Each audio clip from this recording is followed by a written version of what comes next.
नमस्कार दोस्तों, स्वागत है ज्योति शस्त्रा चैनल पर। माँ दुर्गा की कृपा आप पर बनी रहे। अगर आपको हमारा वीडियो पसंद आए तो लाइक करें, कमेंट करें और चैनल को सब्सक्राइब करें। मई का महीना तुला राशि के जातकों के लिए प्रेम और विवाह संबंधों की दृष्टि से मिश्रित परिणाम देने वाला रहेगा। ग्रहों की चाल और गोचर इंगित करते हैं कि यह महीना शुरुआत में कुछ चुनौतियां लाएगा, लेकिन जैसे जैसे समय आगे बढ़ेगा स्थितियां आपके पक्ष में भी आने लगेंगी।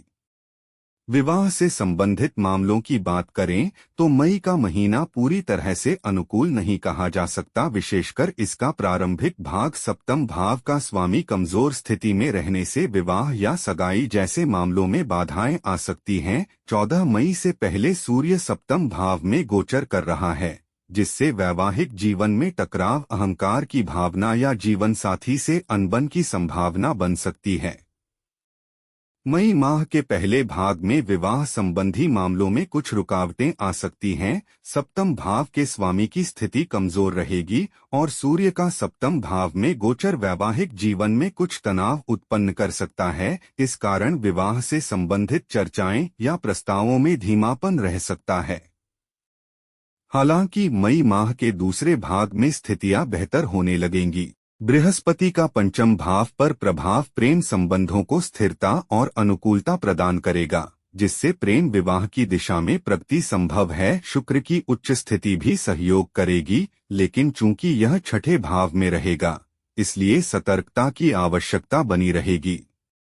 मंगल की अष्टम दृष्टि पंचम भाव पर रहेगी, जिससे बीच बीच में विवाद या असहमति उत्पन्न हो सकती है। फिर भी जैसे जैसे महीना आगे बढ़ेगा, बृहस्पति की शुभता के कारण विवाह संबंधी बातों को आगे बढ़ाने में सहयोग मिलने लगेगा। हालांकि महीने के दूसरे भाग में जैसे ही सूर्य वृषभ राशि में प्रवेश करेगा और बृहस्पति का प्रभाव भी शुभ रूप में सक्रिय होगा, तो विवाह संबंधी वार्ताएं या योजनाएं गति पकड़ सकती हैं। जो जातक अरेंज मैरिज के लिए प्रयास कर रहे हैं, उन्हें महीने के दूसरे हिस्से में बेहतर अवसर मिल सकते हैं।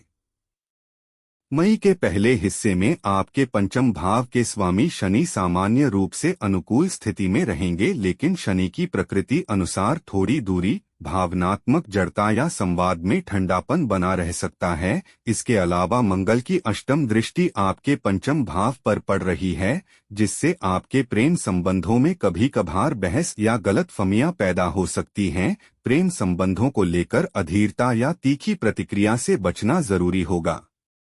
महीने के दूसरे भाग में बृहस्पति का प्रभाव पंचम भाव पर आरंभ हो जाएगा, जिससे प्रेम संबंधों में सकारात्मक ऊर्जा का संचार होगा। यह समय नए संबंधों की शुरुआत या पुराने रिश्तों में ताजगी लाने के लिए उपयुक्त रहेगा। यदि आप किसी से प्रेम करते हैं और अब तक रिश्ते को आगे नहीं बढ़ा सके हैं, तो यह समय पहल करने का हो सकता है। शुक्र, जो प्रेम का मुख्य कारक ग्रह है, महीने में उच्च स्थिति में रहेगा, जो बहुत अनुकूलता दर्शाता है। लेकिन उसका छठे भाव में रहना यह इंगित करता है कि रिश्ते में छोटी छोटी बातों पर मतभेद या अहंकार की भावना उत्पन्न हो सकती है। यदि आप संयम और समझदारी से काम लेंगे तो यह महीना प्रेम संबंधों को मजबूत बना सकता है। माँ दुर्गा की पूजा आराधना करें। कन्याओं का पूजन कर उनका आशीर्वाद लें। नियमित रूप से हनुमान चालीसा का पाठ करें।